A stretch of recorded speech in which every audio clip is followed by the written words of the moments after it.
বয়স 50 পেরোলেই এই কথাগুলো মেনে চলবেন। 1. নিজের সারা জীবনের অর্জিত অর্থ এবং ভৌতিক সম্পত্তি সবকিছু নিজের কাছেই রাখবেন। অত্যাধিক আবেগপ্রবণ হয়ে কারো নামে করে দেওয়ার কথা ভুলেও ভাববেন না। 2.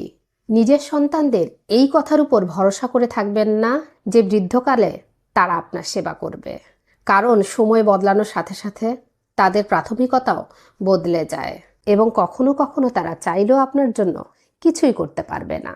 3. শুধুমাত্র সেই সমস্ত মানুষদেরকেই বন্ধু সার্কেলে রাখবেন যাদের সঙ্গ আপনার জীবনকে প্রসন্ন করে তোলে, অর্থাৎ যারা সত্যি আপনাকে ভালোবাসে। 4.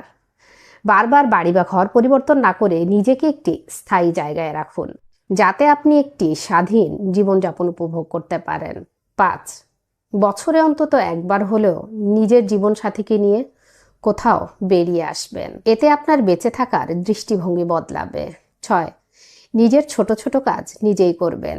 বৃদ্ধাবস্থার দোহাই দিয়ে কাউকে দিয়ে কোনো কাজ করিয়ে নেয়ার এবং কারোর থেকে সম্মান পাওয়ার চিন্তা করবেন না। 7. কারোর সঙ্গে নিজেকে তুলনা করবেন না এবং কারোর থেকে কোনো রকম প্রত্যাশা রাখবেন না। 8. সবার কথা শুনবেন, কিন্তু নিজের বুদ্ধিমত্তার উপরে বিচার করে যে কোনো সিদ্ধান্ত নেবেন। 9. নিজের স্বাস্থ্যের প্রতি খেয়াল রাখবেন। নিজের আর্থিক সামর্থ্য অনুযায়ী পুষ্টিগুণ সম্পন্ন খাদ্য গ্রহণ করবেন এবং যতটা সম্ভব নিজের কাজ নিজেই করার চেষ্টা করবেন। ছোটোখাটো শারীরিক সমস্যায় বিচলিত হবেন না, কারণ বয়স বাড়ার সাথে সাথে এগুলো হতেই থাকবে। 10. নামাজ পড়ুন বা অন্য ধর্মের হলে সেই ধর্মীয় রীতি অনুযায়ী প্রার্থনা করুন। যা চাবার আল্লাহ তাআলার কাছেই চান, যা বলার আল্লাহ তাআলার কাছেই বলুন। 11.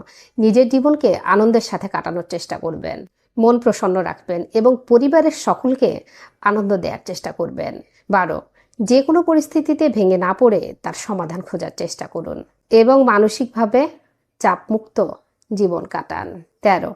জীবনে স্থায়ী বলে কিছুই হয় না, নিজের চিন্তাধারাও নয়, এই কথাটা বিশ্বাস রাখবেন। 14.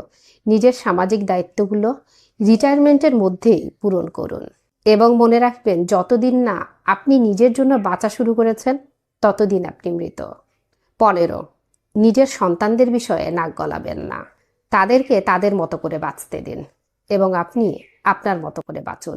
প্রতিদিন কোরআন তেলাওয়াত করুন।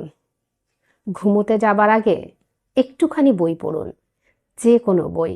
প্রতিদিন একটু হলেও নতুন কিছু শেখার চেষ্টা করুন। ভিডিওটি ভালো লাগলে একটি লাইক, একটি কমেন্ট এবং একটি শেয়ার করতে ভুলবেন না।